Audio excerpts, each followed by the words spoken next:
ဒရိုနာတန်ကတိတ်ထတာသူ့လိုဦးကြီးတော်ကတော့မလေးမစားလုပ်တယ်ဆိုပြီးတော့ရေရွတ်ကထွက်သွားပါလေအားလုံးထွက်သွားချိန်မှာတိတ်ထကဘာဒိဗ်ကိုတင်အားတန်တမန်အသွင်ယူထားတဲ့တရှိုတယောက်လားဆိုပြီးတော့မေးလိုက်ရမှာဘာဒိဗ်ကသူကတော်ဝင်တန်တမန်စစ်စစ်ဖြစ်ကြောင်းပြီးတော့ရာမီလာရဲ့ချစ်သူလည်းဖြစ်ကြောင်းဆိုခဲ့ပါလေမင်းသားဘာကြောင့်ကျွန်တော်ကိုလောက်ကြံတိုက်ခတ်တာလဲလို့မေးရမှာသူ့ချစ်သူရဲ့အနားမှာရှိနေရကြောင်းလောက်ကြံမိတာဖြစ်ကြောင်းဖြေခဲ့ပါလေတိတ်ထကအချစ်တစ်ခုတည်းအတွက်နဲ့တိုင်းပြည်ရဲ့အိမ်ရှိဆန်ကိုတောင်လောက်ကြံရတာလားလို့ဆိုလိုက်ရမှာဘာဒိဗ်ကမင်းသားရဲ့အချစ်ကိုလူယူခံရတဲ့အခါမှသာနားလေနိုင်ပါလိမ့်မယ်ဆိုခဲ့ပါလေ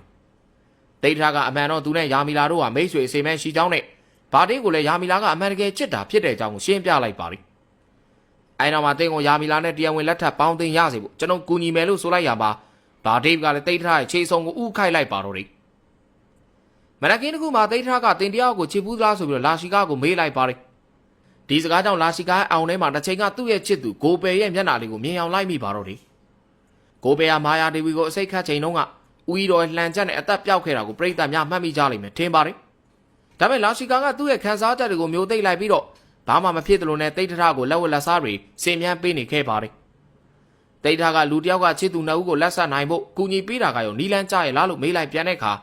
လာရှိကာကကံကောင်းတဲ့သူတွေကပဲအချစ်နဲ့တွေ့ခွင့်ရကြတာဖြစ်တာမို့အဲ့ဒီလောက်ရဟာဂုံစရာအကောင်းဆုံးလောက်ရတစ်ခုပါပဲလို့ဆိုခဲ့ပါတော့တယ်အဲနောက်မှာတော့မင်းသားလေးကကျွန်တော်ကိုလည်းအချစ်ဆိုတဲ့အရာနဲ့တွေ့ဆုံအောင်ဆူတောင်းပေးပါအောင်လို့ဆိုကထွက်သွားခဲ့ပါလိ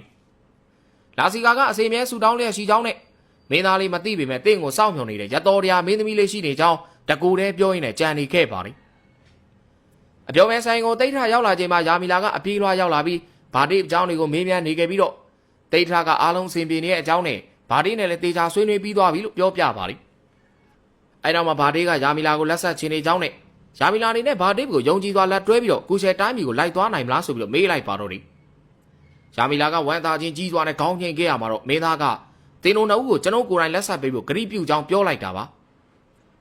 ါဒါကြောင့်မှပြောမယ်လို့မင်းကြီးမင်းသားတွေကိုကပြဖြောပြနေစဉ်မှာဒီဝရကအရက်ခွက်ကိုပြစ်ပေါက်ကဘာကြောင့်ကန်ချီနီရောက်မလာတာလဲဆိုပြီးတော့တောင်းကျမ်းပါတော့တယ်မိုးအီနီကကန်ချီနီနေမကောင်းတာကြောင့်ဒီညအတွက်အသုံးတော်ခံဖို့မဖြစ်နိုင်ကြောင်းရှင်းပြခဲ့ပေမဲ့ဒီဝရကအတပြားထုတ်ကိုပြစ်ပေးပြီးတော့ကန်ချီနီကိုပဲမရကြအောင်ခေါ်လာခိုင်းနေတာပါ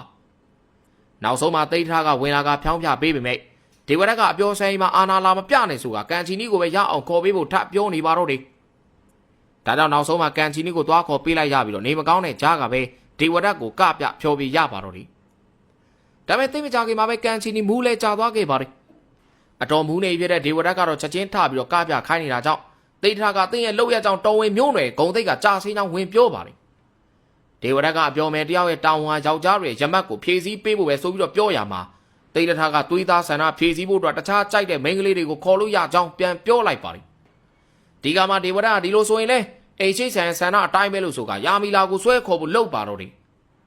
တိတ်ထရဲ့ခေါင်းထဲမှာယာမီလာကိုဘာဒိတ်နဲ့လက်ဆက်ပေးဖို့ဂရီပေးထားတဲ့ပုံရိပ်တွေတစ်ဖက်ဖက်ပေါ်လာပြီးတော့ဘာစကားမှပြန်မပြောနိုင်မရှိနေပါတော့တယ်ဒီဝရကတင်းရဲ့ယာမီလာကိုမျက်စိယောက်ကအပြောင်းမခံနိုင်မှုမဟုတ်လားကျွန်တော်လည်းကန်ချီနီကိုတခြားလူနဲ့အစားမထိုးနိုင်ဘူးလို့ဆိုကမူးလဲနေတဲ့ကန်ချီနီကိုပဲဆွဲခေါ်သွားပါတော့တယ်နောက်နေ့မနက်ခင်းမှာတော့အေးရပေါ်မှာလုံးဝမလုံနိုင်တော့တဲ့ကန်ချီနီကိုမြင်လိုက်ရတာကြောင့်အကြောင်းရင်းကိုမေးရမှာဒီဝရဟာသူမအတန်တန်တောင်းပန်ခဲ့ပါလျက်နဲ့လူမဆန်စွာပြုတ်မှုခဲ့ကြောင်းပြောပြခဲ့ပါတယ်တိတ်တရာကဒါစော်ကားမှုတစ်ခုပဲလို့ဆိုကချက်ချင်းလဲထွက်သွားခဲ့ပြီးတော့မြင်းကိုဒုံဆိုင်စီကဒေဝရကိုလိုက်ရှာပါတော့တယ်ဒီချိန်မှာဒေဝရကနဗန်းတက်ကွင်းထဲမှာလေးကျင်ဆင်းနေတာဖြစ်ပြီးတော့မကြခင်မှာတိတ်ထပြေးဝင်လာကသူ့ကိုစောင့်တွန်းပြစ်လိုက်ပါတယ်အဲနောက်မှာတော့မိန်းကလေးတယောက်ကိုဘာကြောင့်လူမဆန်စွာဆက်ဆံခဲ့တာလဲဆိုပြီးတော့မေးရမှာဒေဝရကအပျော်မယ်တယောက်ကိုယောက်ျားတိုင်းကဆန္ဒရှိလို့ပြုတ်ခွင့်ရှိတယ်ဆိုပြီးတော့ပြန်ပြောပါတယ်ဒီခါမှာတိတ်ထက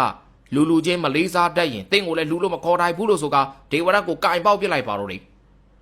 အဲနောက်ဒေဝရပေါ်တက်ခွာကမျက်နှာကိုကြီးအဆက်မပြတ်ပိတ်ထိုးပြနေတော့တာပ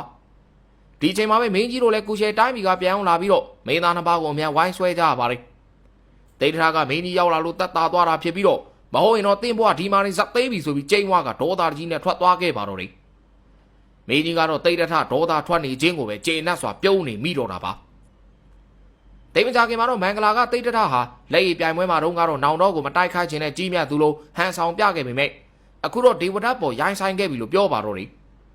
ဂေါရမီကလည်းဒေဝဒတ်ကိုကိုတီလက်ရောက်ကျူးလွန်မိတာအတွက်ပြန်တောင်းပန်စေခဲ့ပေမဲ့တိတ်ထကသူ့ဘက်ကမမားကြောင်းနဲ့ဒေဝဒတ်ကမိမတယောက်ကိုတော့လူမဆန်စွာကျူးလွန်ခဲ့တယ်လို့ပြောပါတယ်ဒါပေမဲ့ဒရိုနာတန်ကနှိမ့်ကြတဲ့အပျော်မယ်တယောက်သာဖြစ်ကြောင်းပြောလာတဲ့အခါတိတ်ထကအပျော်မယ်ဆိုဒီမှာလည်းမျိုးသမီးတယောက်ပဲမို့လေးစားမှုထားတဲ့တယ်လို့ပြောလိုက်တာပါ အိုင်နောက်မှာတိတ်ထထခမီးတော်စီကဘာမှမတောင်းဆိုခဲ့ဘူးပေမဲ့ဒီနေ့အတွက်တော့အမိန့်တစ်ခုထုတ်ပြန်ပေးပါဆိုပြီးတော့တောင်းဆိုလိုက်ရမှာမင်းကြီးကလည်းဘာအမိန့်များလဲလို့မေးပါတယ်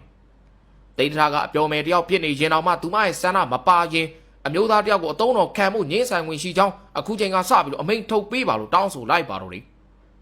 အမျိုးသမီးဘက်ကငင်းဆိုင်ပါလျက်နဲ့အတင်းအဓမ္မပြုတ်မှုခဲ့ရင်ကျူးလွန်သူကိုထိုက်တဲ့နဲ့ပြစ်ဒဏ်ပေးတဲ့နဲ့လို့ဆိုလိုက်တဲ့အခါမှာတော့ဂေါ်ဒမီကလည်းတိတ်ထထရဲ့တောင်းဆိုမှုကအမျိုးသမီးတွေရဲ့ဘဝအတွက်အကာအကွယ်ဖြစ်ကြောင်းဝင်လျှောက်တင်လိုက်ပါတယ်မင်းကြီးကလည်းတားတော်ရဲ့ဆန္ဒပြည့်စေရမယ်ဆိုပြီးတော့ဂရိပေးလိုက်ရမှာတိတ်ထထလည်းပျော်ရွှင်စွာနဲ့ထွက်သွားခဲ့ပါတော့တယ်ဒိုနာရန်ကမင်းကြီးကိုသွေးထိုးဖို့လုပ်ပေမဲ့မင်းကြီးကစကားရင်ဖြတ်ပြောလိုက်ပါတယ်မင်းကြီးနေနဲ့ဒေဝရတ်ကိုထီလက်ရောက်ကျူးလွန်ခံမှုပေါ်စိတ်မကောင်းဖြစ်မိပေမဲ့တိတ်ထထအပြောမယ်ဆိုင်ကိုသွားခဲ့ပြီးနောက်ပိုင်းမှာခတ်ထန်ကြမ်းတမ်းလာတာကြောင့်ကျေနပ်မိတယ်လို့ဆိုခဲ့ပါတယ်